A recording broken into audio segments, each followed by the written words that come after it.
रामभद्राचार्य जैसे बेवकूफ जाहिल लोग ही भारत के मान सम्मान सभ्यता संस्कृति को मिट्टी में मिलाने का काम किया और कहता है कि राम को भजो। जो राम जी को नहीं भजता वो चारों वर्ण चमार है। वो जिस माँ के कोख से पैदा लिया उस माँ को भी तुलसीदास और ये रामभद्राचार्य जैसे मठाधीश, ये भगवान को बेच के खाने वाला, ये सब जातिवादी पक्षपाती। माँ के बारे में क्या लिखा? महावृष्टि चाली फुटही कियारी, जिमी स्वतंत्र हुई बिगरही नारी। महावृष्टि चाली फुटही कियारी मतलब बहुत तेज वर्षा हो जाने से जिस प्रकार आरी डनेर मेर बांध टूट जाता है, उसी प्रकार जिमी स्वतंत्र हुई बिगरही नारी। अगर नारी को, बेटियों को स्वतंत्र कर दिया जाए तो वो बिगड़ जाएगी। मैं पूछना चाहता हूँ रामभद्राचार्य जैसे गधे, बेवकूफ और भारत को शर्मसार करने वालों, तुम बताओ कि अगर भारत की बेटी आज पढ़ लिख करके घर से दहलीज से पार करके अगर वो डॉक्टर, इंजीनियर, शिक्षक, डीएम, एसपी, कलेक्टर से लेकर के आज विधायक, सांसद, मंत्री और तो और भारत की प्रथम नागरिक राष्ट्रपति द्रौपदी मुर्मू, प्रतिभा देवी सिंह पाटिल बनी है, तो क्या वो बिगड़ गई? इस सब पर कठोर कार्रवाई होनी चाहिए जो भारत की बेटियों का भी शर्मसार किया है। राम को भजने वाला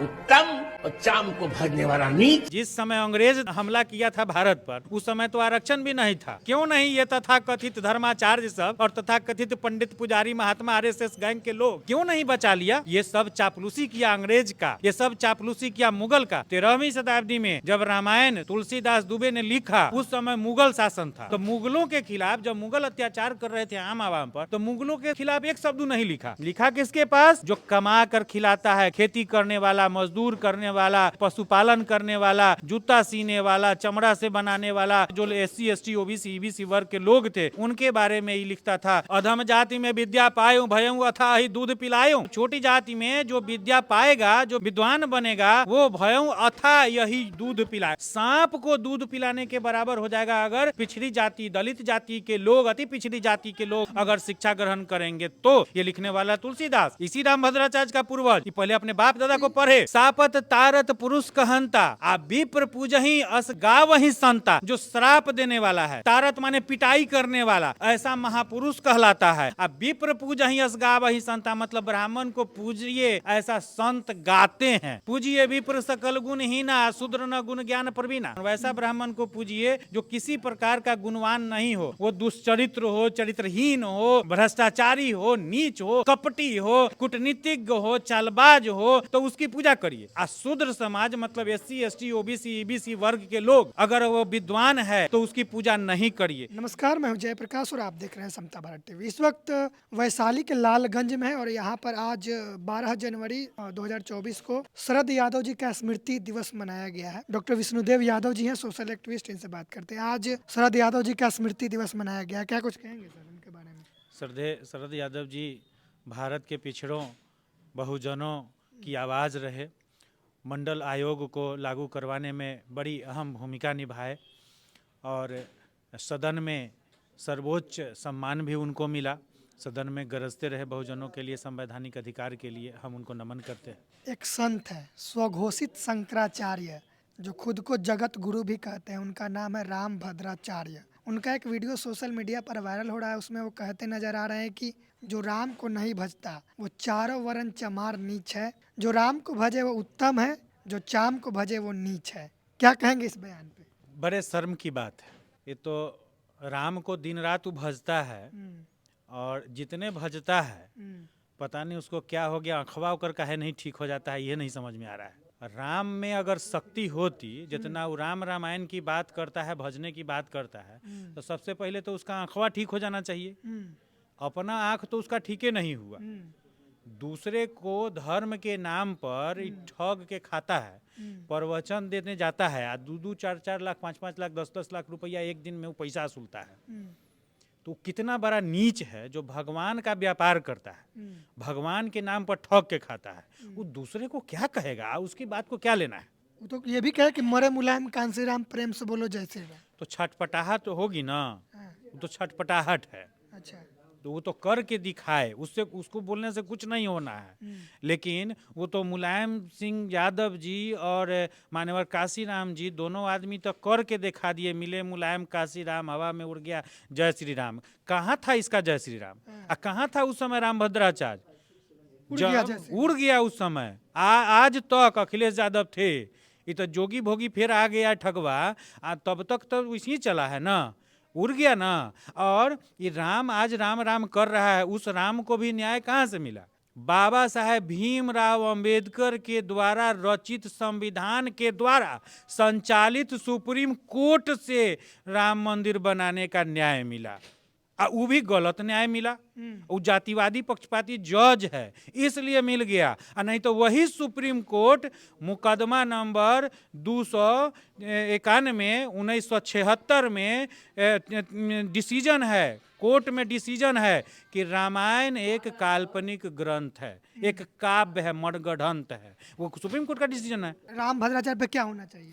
उस पर सबसे मजबूत धारा में केस होना चाहिए, कड़ी से कड़ी कार्रवाई होनी चाहिए। और मोदी सरकार, भाजपा सरकार अगर रामभद्राचार्य जैसे हिंदू धर्म के आदि को कड़ी से कड़ी सजा नहीं देता है, अगर गिरफ्तार करके जेल नहीं भेजता है, तो भाजपा सरकार और मोदी सरकार अपनी उल्टी गिनती गिन ले और उसको 2024 में उसका पत्ता साफ होना तय है। रामभद्राचार्य जैसे लोग ही, बेवकूफ़ जाहिल लोग ही हम भारत के मान सम्मान, सभ्यता, संस्कृति को मिट्टी में मिलाने का काम किया और कहता है कि राम को भजो।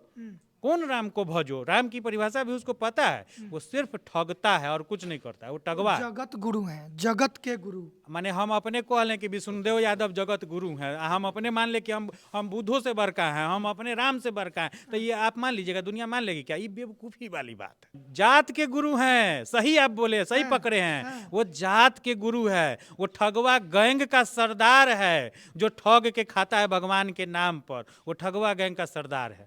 और जगत गुरु अगर कोई धरती पर हुआ, भारत भूमि पर, ये वही वैशाली प्रथम लोकतंत्र की धरती है जहां बुद्ध हुए। तो एकमात्र जगत गुरु अगर कोई हुए तो बुद्ध हुए, जिनके समय में भारत विश्व गुरु बना था। क्यों? क्योंकि विश्व भर के विद्यार्थी और शिक्षक यहाँ पढ़ते थे, अध्ययन करते थे। वो तो बुद्ध के बारे में भी कह दिए हुए हैं कि बुद्ध के कारण भारत गुलाम बन गया, बुद्ध ने भारत को नपुंसक बना दिया। ये तो लोग बोलता है कि बुद्ध के कारण, अभी तो बोलता है लोग कि आरक्षण के कारण भारत क्या क्या हो रहा है, पुल गिर जा रहा है या बिल्डिंग ढह जा रहा है। तो जिस समय अंग्रेज हमला किया था भारत पर, उस समय तो आरक्षण भी नहीं था, बुद्ध भी नहीं थे उस समय। तो क्यों नहीं ये तथाकथित धर्माचार्य सब और तथाकथित पंडित पुजारी महात्मा RSS गैंग के लोग क्यों नहीं बचा लिया? ये सब चापलूसी किया अंग्रेज का, ये सब चापलूसी किया मुगल का। आप, हमारे पास तो प्रमाण है, आप खोल कर देखिए ना, दिखाइए आप अपने चैनल के माध्यम से। 13वीं शताब्दी में जब रामायण तुलसीदास दुबे ने लिखा, उस समय मुगल शासन था। तो मुगलों के खिलाफ जब मुगल अत्याचार कर रहे थे आम आवाम पर, तो मुगलों के खिलाफ एक शब्द नहीं लिखा। और तुलसीदास लिखा कि आज कहता है हिंदू धर्म और धर्माचार्य कहता है राम भजने वाला। ये बेवकूफ जाहिल लोग को पढ़ना चाहिए अपने तुलसीदास के बारे में। ये नहीं पढ़ता है, ये व्यापार करता है, ठगता है। ये अगर अपना तुलसीदास के बारे में अगर सिर्फ पढ़ ले तो उसमें देखे कि मुगल शासक के समय में जब मुगल भारतवासियों पर अत्याचार कर रहा था, उस समय इसी का वंश, इसी का पूर्वज तुलसीदास दुबे मुगल के खिलाफ एक शब्द नहीं लिखा। लिखा किसके पास? जो कमा कर खिलाता है, खेती करने वाला, मजदूर करने वाला, ये पशुपालन करने वाला, जूता सीने वाला, चमड़ा से बनाने वाला, और विभिन्न जातियां जो दलित, बहुजन और मूल निवासी समाज के जो SC ST OBC EBC वर्ग के लोग थे, उनके बारे में ये लिखता था। शूद्र है, अछूत है, सोलकन है, इसका पानी छुआ जाएगा। ये सब पक्षपात किया समाज में। पंक्ति लिखे हुए हैं क्या वो? बिल्कुल। अधम जाति में विद्या पायो, भयऊ अथाहि दूध पिलायो।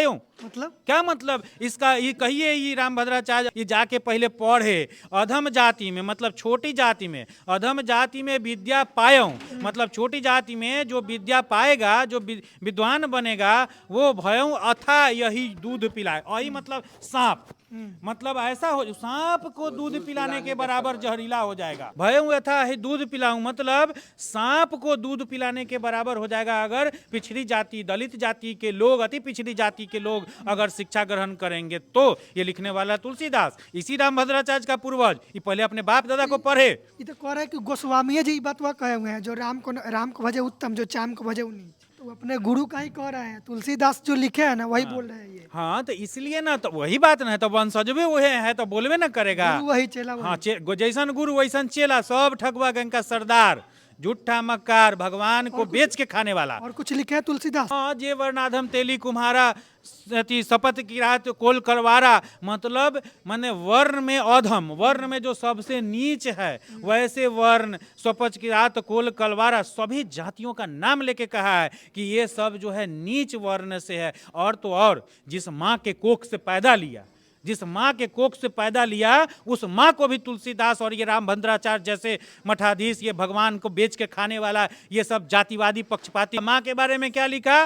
महावृष्टि चाली फुटही कियारी, जिमी स्वतंत्र हुई बिगरही नारी। मतलब क्या हुआ? उसी तरह जिस तरह ढोल गवार शूद्र पशु नारिया ये सब तारण के अधिकारी, मतलब उसका है महावृष्टि चाली फुटही कियारी, मतलब बहुत तेज वर्षा हो जाने से जिस प्रकार आरी डनेर मेर बांध टूट जाता है, उसी प्रकार जिमी स्वतंत्र हुई बिगड़ही नारी। अगर नारी को, बेटियों को स्वतंत्र कर दिया जाए तो वो बिगड़ जाएगी। मैं पूछना चाहता हूँ रामभद्राचार्य जैसे गधे, बेवकूफ और भारत को शर्मसार करने वाले कि तुम बताओ कि अगर भारत की बेटी आज पढ़ लिख करके घर से दहलीज से पार करके अगर वो डॉक्टर, इंजीनियर, शिक्षक, डीएम, एसपी, कलेक्टर से लेकर के आज विधायक, सांसद, मंत्री और तो और भारत की प्रथम नागरिक राष्ट्रपति द्रौपदी मुर्मू, प्रतिभा देवी सिंह पाटिल बनी है, तो क्या वो बिगड़ गई? इस सब पर कठोर कार्रवाई होनी चाहिए जो भारत की बेटियों को अभी शर्मसार किया है। इस सब पर कठोर से कठोर कार्रवाई हो, और नहीं तो अब याद रखे 2024 में अपना बोरिया बिस्तर समेटने के लिए बिहार से बुगुल फूक चुका है। सापत तारत पुरुष कहंता, आ विप्र पूजही अस गावही संता। ऐसा संत हो सकता है क्या? माने जो श्राप देने वाला है, तारत माने पिटाई करने वाला, ऐसा महापुरुष कहलाता है। अब विप्र पूजहि अस गावहि संता, मतलब ब्राह्मण को पूजिए ऐसा संत गाते हैं। और एक और लाइन लिखता है, पूजिए विप्र सकल गुणहीना, शूद्र न गुण ज्ञान प्रवीणा। बताइए तो, मतलब जो वैसा ब्राह्मण, विप्र मतलब ब्राह्मण, वैसा ब्राह्मण को पूजिए जो किसी प्रकार का गुणवान नहीं हो, वो दुष्चरित्र हो, चरित्रहीन हो, माने भ्रष्टाचारी हो, नीच हो, कपटी हो, कूटनीतिज्ञ हो, चालबाज हो, तो उसकी पूजा करिए। आ शूद्र समाज मतलब SC, ST, OBC, EBC वर्ग के लोग, अगर वो विद्वान है तो उसकी पूजा नहीं करिए। ये जातिवादी पक्षपाती लोग, ये तो वो ऐसा बोलेगा ही ना, इसके तो खानदान है वैसा है। वैसे पाखंडियों, वैसे जातिवादी पक्षपातियों के दरबार में, और वो पर्ची लिखने वाला बाबा एक और कौन कौन, ये सब के दरबार में अगर SC, ST, OBC, EBC वर्ग के लोग और हमारी महिलाएं, बेटियां, बहनें, भारत की बेटियां अगर ऐसे पाखंडियों के दरबार में, कथावाचकों के जो ठगवा गैंग है, जो ईश्वर का व्यापार करता है, जो भगवान के नाम पर ठग के खाता है, वैसे के दरबार में अगर जाते हैं तो सिर्फ याद कर लीजिए, आपके पूर्वजों को गालियां दी गई हैं, आज भी गालियां दी जा रही हैं, और आने वाला समय में भी अगर आप उसको जाइएगा, चंदा चुटकी दीजिएगा, मजबूत करिएगा, धर्म के नाम पर विश्वास में डूबिएगा, तो आने वाला पीढ़ी भी आपका खराब होगा, शोषण करता रहेगा, ये आप उसके गुलाम बने रहेंगे। आपका संविधान के द्वारा दिया गया मान सम्मान, शिक्षा, रोजगार सब मिट्टी में मिला देगा। इसलिए उसके दरबार में भूल के मत जाइए, चंदा चुटकी मत दीजिए उसको, किसी भी धर्म कर्म के फेर में मत पड़िए, अपने बच्चों को पढ़ाइए और शिक्षा की बात करिए। ये काम कर रहे, किन लोगों के लिए कर रहे हैं? ये सिर्फ अपने एक जाति वर्ग के लिए काम कर रहा है। पूरे RSS का गोलबंद होकर के ये जितने शंकराचार्य, मठाधीश सब जितना है धर्म के नाम पर आतंकवाद फैलाने वाला, ये सब सिर्फ और सिर्फ ब्राह्मणवाद को फैला रहा है और मजबूत कर रहा है, जो भारत के यूनिवर्सिटी, स्कूल, कॉलेज को बर्बाद कर रहा है, शिक्षा रोजगार को बर्बाद कर रहा है, महंगाई चरम पर है, और मंदिर मस्जिद के लिए ये सब आगे लड़ाई मार काट फैला रहा है। मंदिर बनाने से किसी का भला नहीं होगा, मस्जिद बनाने से किसी का भला नहीं होगा, सिर्फ और सिर्फ संवैधानिक अधिकार को मजबूत करना चाहिए। संसद में जो लोकतंत्र है वो मजबूत हो, उसकी रक्षा हो, और शिक्षा रोजगार की बात हो।